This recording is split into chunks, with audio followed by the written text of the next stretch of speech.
So, earlier this week, Space Engineers 2 Alpha was released.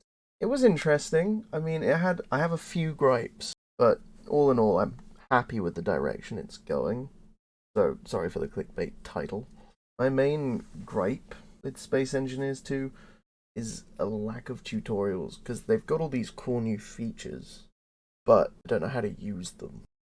The main issue with not having any tutorials is that nobody knows the features are there. I mean, most people do know the new features are there, because, like me, they've been following the game. But if you were just a new person coming into the game, if you'd avoided getting any sort of spoilers for what it was going to be like, you would have no idea what was there. And the fact is, I had to search up videos from somebody else to find out how to do these things.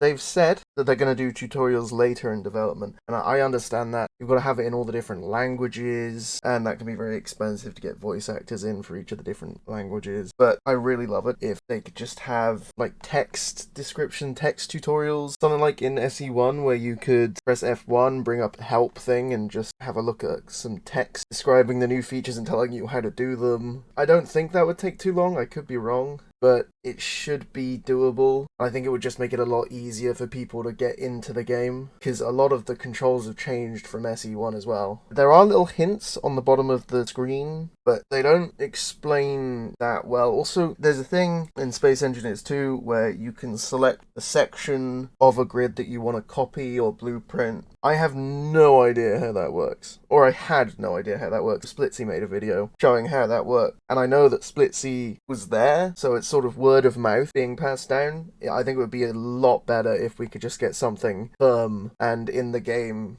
so you can see it, rather than having to go to a third-party source to find out how to play the game. Doesn't have to be anything much, just something, a little something. I do want to mention, the game, it's fun. It's Space Engineers, but it looks better, essentially, the current stage it's at. Except it doesn't have any of the functional stuff. The whole point of Space Engineers for me is being able to build something that works. That's the engineering aspect of it for me. Normally it's overcoming a problem that doesn't really exist currently. It makes sense that it doesn't exist because it's a really early alpha, but the fact that none of the blocks are functional, we don't have conveyors either, means that if you were to build a ship, it would very quickly become outdated. So I don't want to put a bunch of time and effort into learning how to use these new tools to build this ship that I'm proud of, for it to be just instantly made broken by not having any conveyors or anything. And we can't necessarily leave space for the conveyors because we don't know what sizes there will be, and don't know how different sizes will change functionality. So it's not something we can really leave out spaces for, and I don't want to invest a lot of time into building a ship, because it does take a lot of time, especially if you want to do the cool detailing stuff that you can now do with the tiny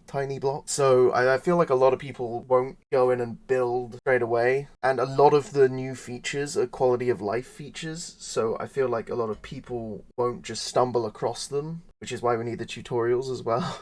It all sort of links in together. But yeah, I am really happy with the direction the game's going. The plans for the future are fantastic, and they've got water and stuff coming, and survival. I think as soon as survival comes out, it'll be fantastic. It's just, at this early stage, it's an annoying point where it's sort of like a tech demo, where it's trying to show off the new stuff it's done, except it doesn't show it off. It's something you've got to sort of find and work out, but you've got to work it out through YouTube, or at least I had to. I might just be thick. Anyway, hopeful for the future. Please add some kind of tutorials. Probably don't pick the game up yet if you're looking to you're thinking about it. Maybe wait for a few more updates. I will be following the development of Space Engineers 2, because I am really excited for where it's going to go. Really excited. And they are already fixing stuff. I mean, we've had 2 hot fixes already, which is mad. Maybe even another one by the time that I'm uploading this video. Who knows? They fixed a bunch of crashes and issues that people had. I experienced a bunch of crashes. If you were around for the live stream, you will know that I had a few crashes and a few glitches where all damage stopped working. But they fixed at least some of that now. They're working on fixing more. Really, really good stuff. I'm really excited. I can't wait to see how far we get with this. Sorry, that kind of seems pessimistic. How far this goes, how well this goes, because, I mean, I personally have been burned by KSP2. I don't know how many other people, how many crossover between Space Engineers and KSP. I imagine it's quite a lot, because it's a fairly similar thing, you know, space engineering. So, yeah, a lot of people I feel have been burned by KSP2 and don't want to put money into something they don't know is solid. So I'm excited for this, but I was excited for KSP2. I trust Keen more than I trust the now dead KSP2 development. But then again, KSP2 on release was not playable for 90% of the people who tried to play it. So Space Engineers is already up on that, and all they've got to do is not cancel development and get their studio shut down. I believe in you, Keen.